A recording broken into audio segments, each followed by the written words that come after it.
बांग्लादेश में जो हिंदुओं के साथ हो रहा है उसे लेकर पूरे देश में आक्रोश और एक चिंता का माहौल है। हिंदुओं की रक्षा के लिए एक तरफ भारत सरकार लगातार बांग्लादेश पर प्रेशर बना रही है, दूसरी तरफ हमारे देश का विपक्ष है जो इस गंभीर मुद्दे पर बिल्कुल चुप है। लेकिन देश का संत समाज लगातार हिंदुओं पर हो रहे हमलों का विरोध कर रहा है और इस विरोध में सबसे बड़ा नाम बाबा बागेश्वर का भी, जो हिंदुओं की रक्षा के लिए सनातन धर्म को एकजुट करने की अपील कर रहे हैं।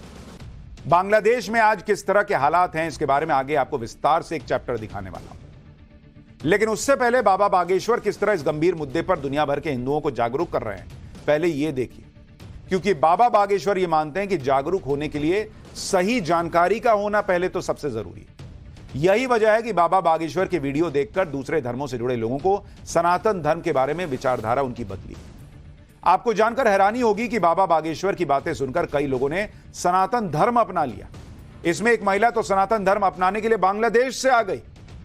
आगे बढ़ने से पहले आपको बाबा बागेश्वर की दरबार की एक झलक दिखाता हूं, उसके बाद उस शख्स से भी मिलवाऊंगा जिसकी गर्दन काटने के लिए 5 करोड़ का इनाम रखा है, लेकिन वो बागेश्वर धाम पहुंच गया।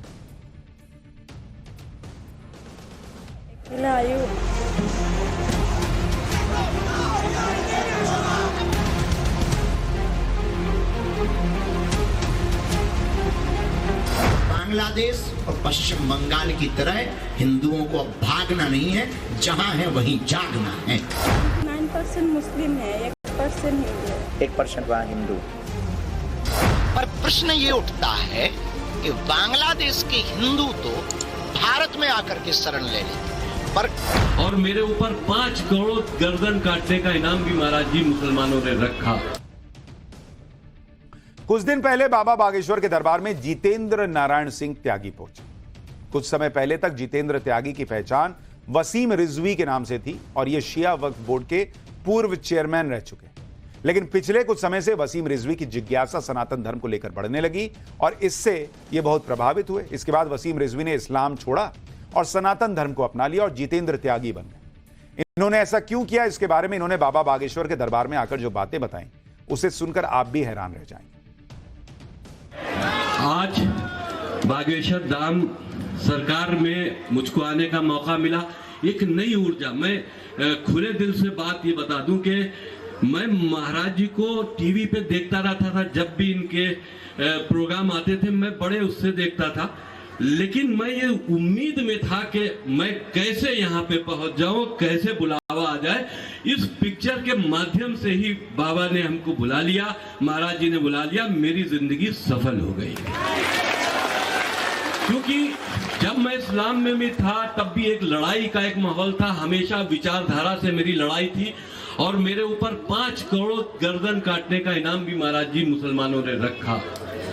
उसके बाद भी मैं डरा नहीं, उनकी विचारधारा से लड़ता रहा, ये बात कहता रहा कि काफिर कहकर किसी को मारना गुनाह है।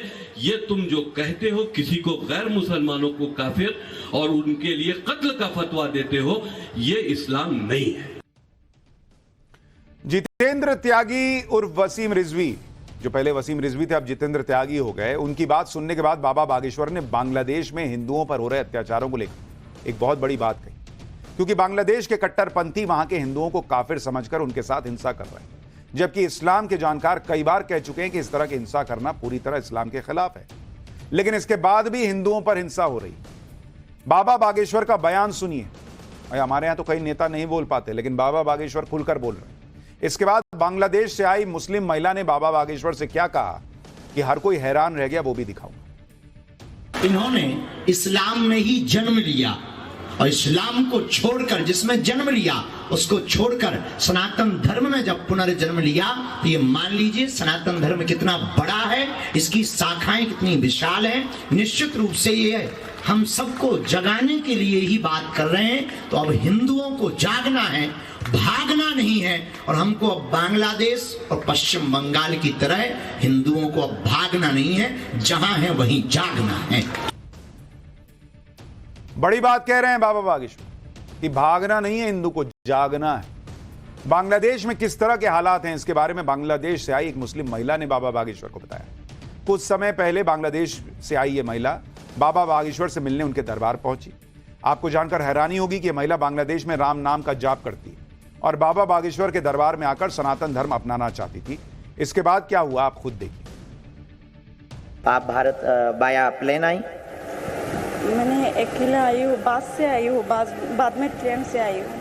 अच्छा, ट्रेन, बस, अकेला? अकेला मतलब अकेले? अकेले आई हूँ मैंने बंगला। कोई नहीं आया? तो वहाँ सनातन धर्म को मानते हैं लोग? नहीं मानते हैं। 99% मुस्लिम है, 1% हिंदू है। 1% वहाँ हिंदू। तो आप कितने दिन से देख रहे हैं यूट्यूब चैनल पर हमको? 7 महीने से। माइक आप नजदीक कर सकते हैं। 6-7 महीने से। 6-7 महीने से आप यूट्यूब पर देख रहे हैं। हाँ। तो आपने ऐसा क्या समझा और ऐसा क्या माना कि सनातन धर्म में हमें जाना चाहिए?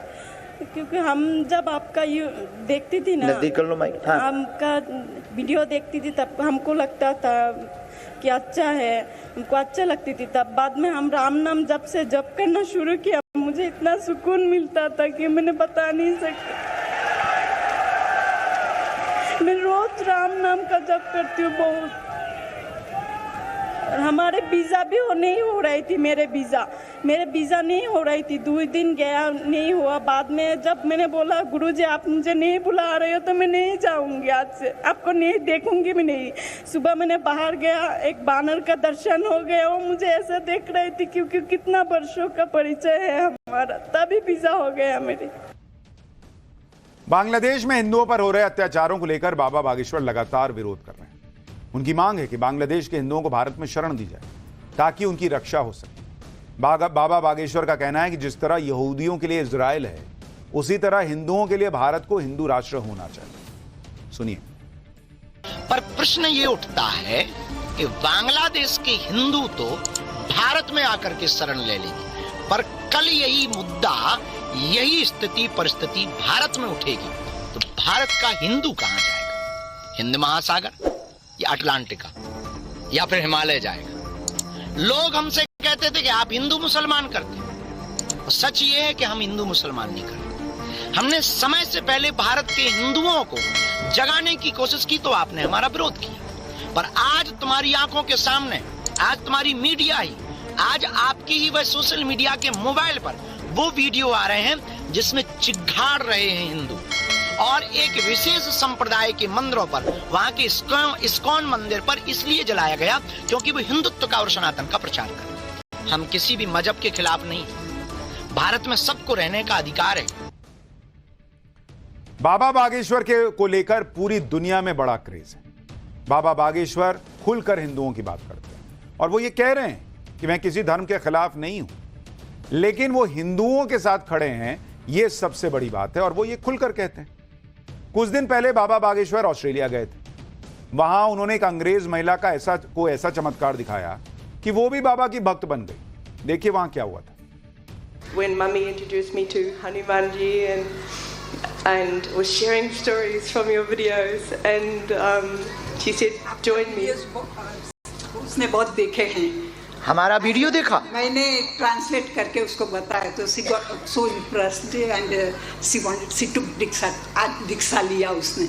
वो प्याज लहसुन भी 1 साल से नहीं खाती है। क्या अद्भुत भक्ति है। आप इनको बोलो हम आपको धन्यवाद दे रहे हैं ऐसी भक्ति के लिए। इसीलिए हमने आपकी जानबूझकर गुरुजी से प्रार्थना करके अर्जी लगवाई है।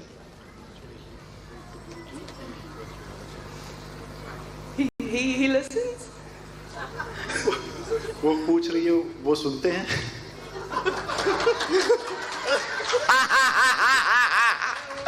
तब तो आप यहाँ बैठी हो। अब बोल दो। 5 विषय इनके आए, अगर ये गलत बोलें तो इन टोक सकते हैं, आप इनको ट्रांसलेट करेंगे। ओके, यस या नो भर ये बोल दें। पहला तो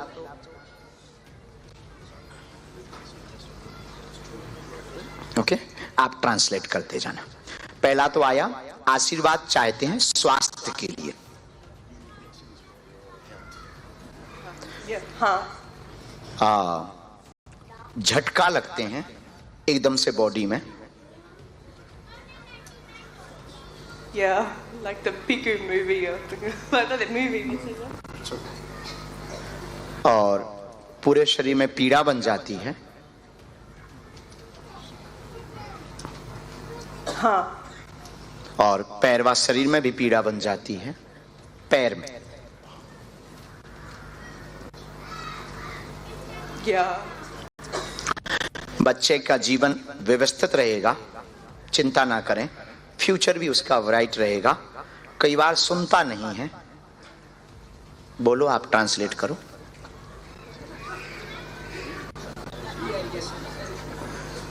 Yes, that is true.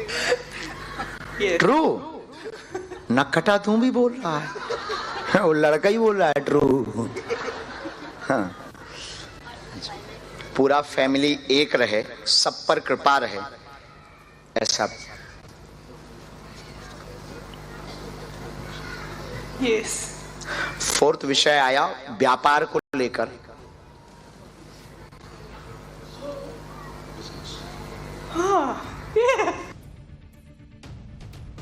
बाबा बागेश्वर जहां जाते हैं लोगों को चौंका देते हैं, लेकिन कोई अब ये सुनकर नहीं चौंकता कि वो हिंदुओं की खुलकर बात करते हैं।